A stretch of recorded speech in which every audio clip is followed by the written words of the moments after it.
नमस्कार, welcome to the soul यात्रा।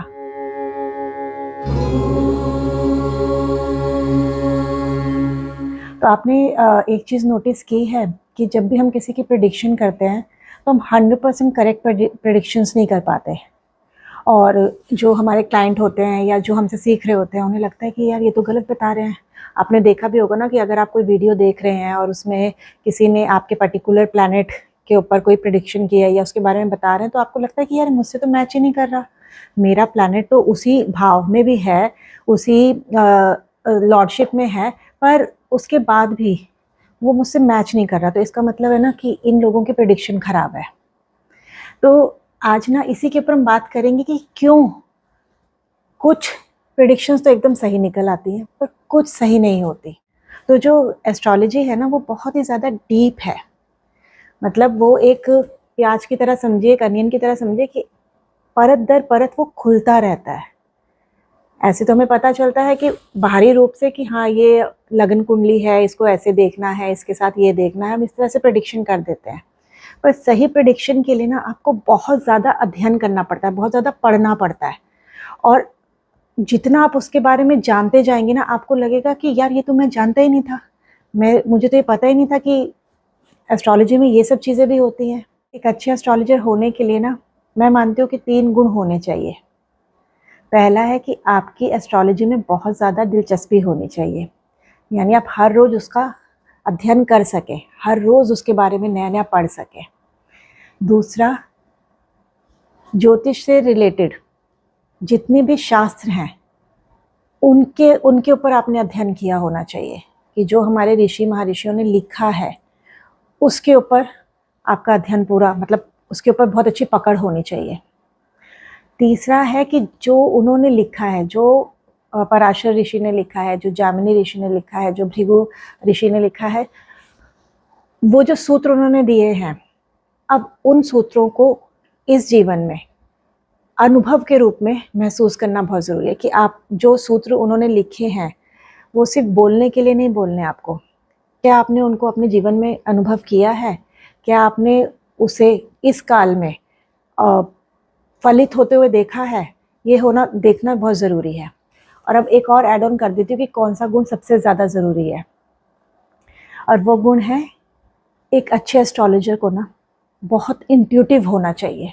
क्योंकि जब आप किसी की कुंडली खोलते हैं तो वो जो कुंडली है ना वो आपसे बात करती है, वो क्या कहना चाह रही है, वो क्या बताना चाह रही है, वो इंट्यूशन आपके अंदर होनी चाहिए।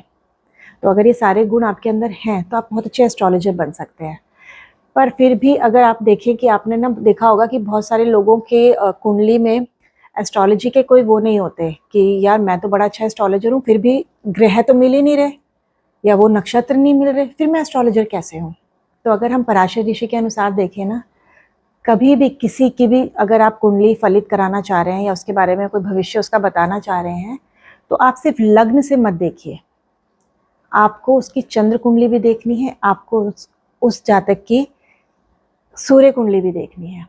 इन तीनों कुंडलियों में जो सबसे ज़्यादा स्ट्रांग होगी ना उसके अनुसार आप वो सारी प्रिडिक्शंस करेंगे। क्योंकि समटाइम्स ऐसा होता है किसी की लग्न कुंडली से उनका पूरा जीवन चल रहा होता है, हो सकता है वो स्ट्रांग हो, किसी किसी की चंद्र कुंडली के हिसाब से उनका जीवन चल रहा होता है। पर हम लोग क्या करते हैं, हम लोग मोस्टली लग्न कुंडली को ही देखते हैं। तो आज मैं बात करूंगी कि हमारे जीवन में लग्न कुंडली का क्या महत्व है, चंद्र कुंडली का क्या महत्व है और सूर्य कुंडली का क्या महत्व है। तो इस वीडियो में अंत तक बने रहिए और एस्ट्रोलॉजी की नई चीज़ों को जानने के लिए मेरे इस चैनल को सब्सक्राइब ज़रूर कर लीजिए। तो पहले तो ये जान लेते हैं कि लग्न, सूर्य और चंद्र कुंडली में अंतर क्या है, ये किस किस रूप को बताती है, ये हमारे जीवन के किस पहलू को बताती है। तो जो लग्न कुंडली होती है ना यानी D1, वो हमारे शरीर के बारे में बताती है, हमारे शरीर के सामर्थ्य के बारे में बताती है, हम इससे क्या क्या काम कर सकते हैं, कैसे कैसे हम इसका अनुभव ले सकते हैं, इसके बारे में बताती है। चंद्र कुंडली हमारे मनोस्थिति के बारे में बताती है, हमारी इमोशनल स्ट्रेंथ के ऊपर बात करती है।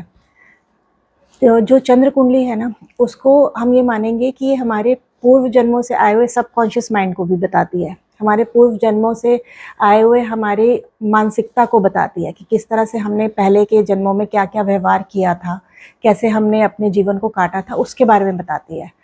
तो ये पूरी तरह से ना हमारे मनोस्थिति को दिखाती है कि अब इस जन्म में हम किस तरह से दुनिया को देखेंगे, कैसे हम दूसरों के साथ इमोशनली कनेक्ट होंगे और कैसे हमारे अंदर जो इमोशंस बनेंगे वो किस तरह के बनेंगे और हम किस तरह से ना दूसरों के साथ इमोशनली डील करेंगे। अब जो सूर्य कुंडली है वो हमारी सोल पर्पस को बताती है, हमारी आत्मा को बताती है कि हमारी आत्मा का रियल मकसद क्या है यहाँ आने का, उसका पर्पस क्या है। तो जो आपका सूर्य है ना वो आपकी आत्मा है। आपकी कुंडली में सूर्य जिस भी भाव में बैठा है वो ये बताता है कि आपकी आत्मा का जो मिशन है ना वो उस भाव से रिलेटेड है, उस जो लॉर्ड है, जिस लॉर्ड में वो बैठा हुआ है उस लॉर्ड से रिलेटेड है, उस स्वामी से रिलेटेड है। तो अब आप 3 चीज़ों को आप समझ गए कि एक आपके शरीर को बताती है, एक आपके मन को बताती है, एक आपकी आत्मा को बताती है। अब कन्फ्यूजन कहाँ शुरू होती है? अभी तक तो हम जो भी कुंडली देखते हैं वो हम D1 से देखते हैं, D9 देख लेंगे, D7 देख लेंगे, D10 देख लेंगे, यानी कि हम पूरी तरह से शरीर के कर्मों के ऊपर बात कर रहे हैं। पर कुंडली गलत कहाँ होनी शुरू हो जाती है कि मन तो कुछ और कर रहा है, मतलब चंद्र कुंडली तो कुछ और कह रही है, आत्मा तो कुछ और कह रही है, पर हम तो पूरी तरह से जो फोकस है हमारा सारा शरीर के कर्मों के ऊपर है, इस जन्म के कर्मों के ऊपर है कि जो हमें परफॉर्म करने हैं। तो शरीर की जो स्ट्रेंथ है यानी D1 की स्ट्रेंथ होनी बहुत ज़रूरी है इस जन्म में ना कर्मों को परफॉर्म करने के लिए। तो इसीलिए ना मोस्ट ऑफ द टाइम जब कोई भी प्रेडिक्शन देता है, कोई भी किसी के बारे में बताता है तो आपको लगता होगा कि यार ये तो गलत बता रहा है, इसने तो सही नहीं बताया, मेरा तो ऐसा है ही नहीं। किसी का केतु अगर 12th हाउस में बैठा हुआ है और सब बोल रहे हैं कि अरे तुम्हें तो मोक्ष मिल जाएगा, तुम्हारा तो बड़ा अच्छा टाइम चलेगा, तुम तो बहुत ही आध्यात्मिक हो, और आप अंदर से सोच रहे हो कि नहीं मैं तो ऐसा कुछ भी नहीं हूँ, मेरे अंदर तो ऐसा कुछ भी नहीं है, मुझे तो बल्कि और ज़्यादा चीज़ों को लेने का और ज़्यादा चीज़ें इकट्ठी करने का शौक़ है, मुझे तो बहुत पैसा कमाने का शौक़ है। तो अब वो शौक़ क्यों है? वो शौक़ है आपके मन से, यानी आप पूर्व जन्मों से वो लेके आए हैं कि आपको इस जन्म में पैसा कमाना है। वो हम कहाँ से देखेंगे? वो हम देखेंगे आपकी चंद्र कुंडली से, मून कुंडली से। तो यहाँ पे वो कन्फ्यूजन हो जाती है। तो जब भी आप कोई कुंडली देख रहे हैं तो इस चीज़ को एकदम श्योर कर लीजिए कि आप तीनों कुंडलियों से देखें। आपको एटलीस्ट अपनी मून कुंडली और आपका D1 यानी लग्न कुंडली तो पता ही होना चाहिए, इन दोनों के बारे में पूरा पता होना चाहिए कि जब भी आप कोई वीडियो देख रहे हैं या एस्ट्रोलॉजी सीख रहे हैं तो दोनों पे उसको अप्लाई करके देखिए। आपको खुद पता चल जाएगा कि आपका जीवन किसके ऊपर ज़्यादा निर्भर है। क्या आप शारीरिक कर्म के ऊपर ज़्यादा निर्भर हो या आप मानसिक कर्म के ऊपर ज़्यादा निर्भर हो, या आपकी आत्मा का ही कर्म बिल्कुल डिफरेंट है। तो इसीलिए ना मोस्टली प्रिडिक्शंस खराब हो जाती हैं, यानी गलत हो जाती हैं। तो बृहद प्राशर के अनुसार अगर आप किसी की कुंडली को प्रिडिक्ट करना चाहते हैं, उसे फलित करना चाहते हैं ना, तो आपको ये तीनों कुंडलियाँ देखनी बहुत ज़रूरी है, और जो सबसे ज़्यादा स्ट्रॉन्ग है आप उसके हिसाब से ना प्रिडिक्शन दीजिए। पर हम लोग क्या करते हैं, हम लोग सिर्फ लग्न कुंडली देखते हैं और उसी से सारी प्रिडिक्शंस देना शुरू कर देते हैं, जिसकी वजह से ना आधी प्रिडिक्शंस खराब हो जाती हैं, यानी वो फलित नहीं हो पाती। तो आपको क्या करना है, अब जब भी आप कुछ भी सीखें एस्ट्रोलॉजी में, बेसिकली हम लोग जब सीखते हैं तो हम सबसे पहले अपने ऊपर ही सारी चीज़ें अप्लाई करना शुरू करते हैं, और मोस्ट ऑफ द टाइम हम सीखते भी इसीलिए कि हमारे जीवन में क्या भविष्य में होने वाला है, कैसे हम अपने दुखों को काटें, इसलिए हम लोग एस्ट्रोलॉजी सीखना शुरू करते हैं। तो अब जब आप ये देखना शुरू करें ना, तो पहले आप लग्न से देखिए, फिर आप मून से देखिए, फिर आप सूर्य से देखिए। जब आप इन तीनों से देखेंगे ना तो आपको पता चल जाएगा कि आपकी जो लाइफ का ग्राफ चल रहा है वो किस पे ज़्यादा लाइक फिट बैठ रहा है। अगर किसी के मन में बहुत सारी लाइक इच्छाएं हैं, वो बहुत कुछ करना चाहता है, पर उसकी लग्न कुंडली उसे सपोर्ट नहीं कर रही, यानी उसका शरीर वो चीज़ें करने के लिए सपोर्ट नहीं कर रहा, उसकी आत्मा का भी वो पर्पस नहीं है, तो वो तो सोचता रहेगा ना, वो तो ये सोचता रहेगा यार मैं तो बहुत कुछ करना चाहता हूँ पर कुछ भी मेरे हिसाब से नहीं चलता, सब कुछ खराब हो जाता है। वो क्यों हो जाता है? क्योंकि उनका शारीरिक कर्म जो है, शरीर उस तरह से नहीं उसको सपोर्ट करता, या उनकी आत्मा उस तरह से सपोर्ट नहीं करती, ये तीनों अलाइन ही नहीं है। तो अगर जैसे समझे कि आपका सोल पर्पस है कि भाई आपने अध्यात्म में जाना है, पूरी तरह से आपकी जो सूर्य कुंडली है वो उसी के ऊपर डिपेंड कर रही है। आपका मन क्या कह रहा है, नहीं यार मैं तो इस दुनिया में आया हूँ तो मुझे तो पैसा भी चाहिए, मुझे बहुत अच्छी इनकम चाहिए, मुझे बड़ी गाड़ी चाहिए, मुझे बहुत ऐशो आराम चाहिए, मतलब पूरी लग्जरी चाहिए।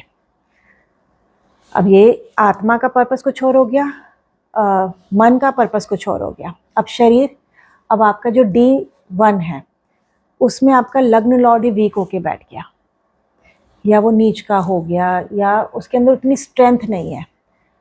आत्मा भी करना चाह रही है, मन भी करना चाह रहा है, पर शरीर में वो स्ट्रेंथ ही नहीं है, मतलब वो एक्शन लेने की स्ट्रेंथ ही नहीं है। तो वो सोचने से क्या होगा जब तक आप उस चीज़ को कर नहीं पाएंगे। और इन चलिए मान लेते हैं कि भाई D1 में स्ट्रेंथ भी है और आपको वो सुख सुविधाएं मिल भी रही हैं, आपको वो पैसा भी मिल रहा है, आपके पास वो ऐशो आराम भी है, आप अच्छी जॉब में भी हैं, फिर भी आप खुश नहीं हैं, फिर भी आप कहीं ना कहीं बहुत ज़्यादा बेचैन रहते हैं, कहीं ना कहीं खालीपन रहता है, कहीं ना कहीं आपको लगता है यार कुछ तो कमी है। अब वो कमी क्या रह गई? वो कमी रह गई क्योंकि वो सोल पर्पस नहीं है। तो जैसे ही आप अपने सोल पर्पस को एक्टिवेट कर लेंगे, अगर किसी का भी वो अध्यात्म से रिलेटेड है या किसी भी पर्टिकुलर सब्जेक्ट से रिलेटेड है, उसको आप एक्टिवेट कर लेंगे ना, तो आपके मन के साथ वो अलाइन हो जाएगा। और अगर आपका D1 यानी आपका लग्न चार्ट भी उतना स्ट्रांग है तो आप वो तीनों चीज़ें आराम से कर पाएंगे। नहीं तो क्या होता है कि इच्छाएं अलग रह जाती हैं, आत्मा कुछ और सोच रही है और शरीर में वो शक्ति नहीं है। और शरीर में शक्ति कैसे आती है? मन के थ्रू आती है। तो यहाँ पे मन मजबूत होना भी तो बहुत ज़रूरी है ना। अगर आपका मून ही वीक है, मन मजबूत नहीं है, या बहुत ज़्यादा ओवर थिंक करता है और ओवर थिंकिंग की वजह से ही वो पूरा वक्त बिजी रहता है, तो वो एक्शन नहीं कर पा रहा, वो एक्शन लेने की उसके अंदर स्ट्रेंथ ही नहीं है। तो ये सब चीज़ें ना आपस में अलाइन होती हैं।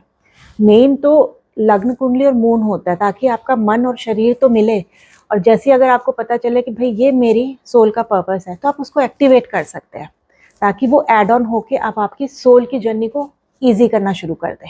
तो मैंने अपने रिसर्च में ये चीज़ देखी कि कई लोगों के ऊपर उनका लग्न कुंडली लगती ही नहीं है, वो पूरी तरह से अपने मून कुंडली के हिसाब से चल रहे होते हैं, मन के हिसाब से चल रहे होते हैं, पूरी तरह से वो सटीक भी होती है उनके ऊपर।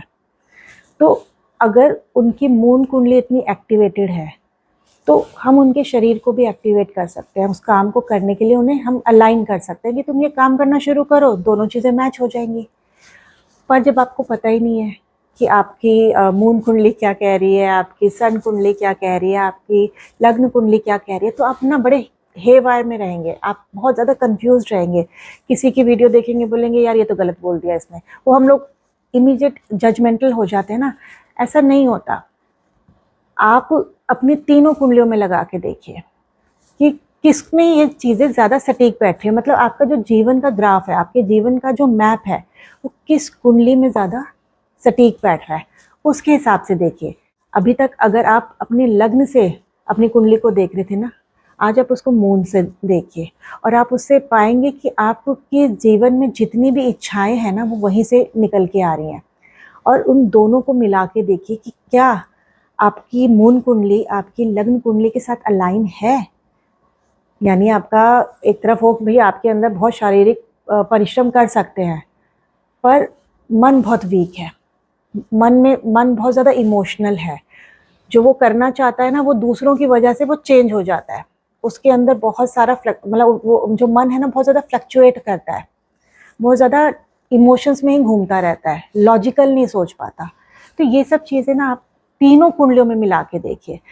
सन कुंडली का तो मेन ये रहता है कि आपको अपने सोल का पर्पस पता होना चाहिए कि आप क्यों आए हैं। उसकी ना डिज़ायर आपकी दोनों कुंडलियाँ सन के आसपास ही घूमती रहेंगी, क्योंकि सन तो हमारी मेन आत्मा है ना, तो जो भी हम कार्य करते हैं हम उसी के लिए कर रहे होते हैं। पर अगर हम उस आत्मा को एक्टिवेट नहीं कर रहे हैं तब ये दोनों भी खराब होने लगती हैं। तो अब आज ही ना आप अपनी लग्न कुंडली से थोड़ा सा हटके आज पूरा वक्त बैठ के अपनी ना मून कुंडली से देखिए कि कहीं ये आपके ऊपर ज़्यादा सटीक तो नहीं बैठती।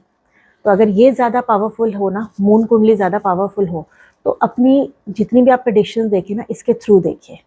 तो ये तो था मेरा एक आज की ना एस्ट्रोलॉजी की एक इंसाइट जो मैंने अपने अनुभव में देखी कि आपको ये तीनों कुंडलियों को देखना क्यों ज़रूरी है, तब जाके आप अच्छी प्रेडिक्शन कर पाएंगे। अगर आप इसी तरह के एस्ट्रोलॉजी से रिलेटेड लर्निंग करना चाहते हैं, जानना चाहते हैं और इस तरह के इंसाइट को देखना चाहते हैं ना, तो मेरे चैनल को सब्सक्राइब ज़रूर कर लीजिएगा, इस वीडियो को लाइक ज़रूर दे दीजिएगा और इसको ना उन सबके साथ शेयर कीजिएगा जो एस्ट्रोलॉजी में ना इंटरेस्टेड है। अब मैं आपसे मिलूंगी अगले वीडियो में, तब तक के लिए सदा खुश रहिए, मुस्कुराते रहिए और स्वस्थ रहिए। धन्यवाद।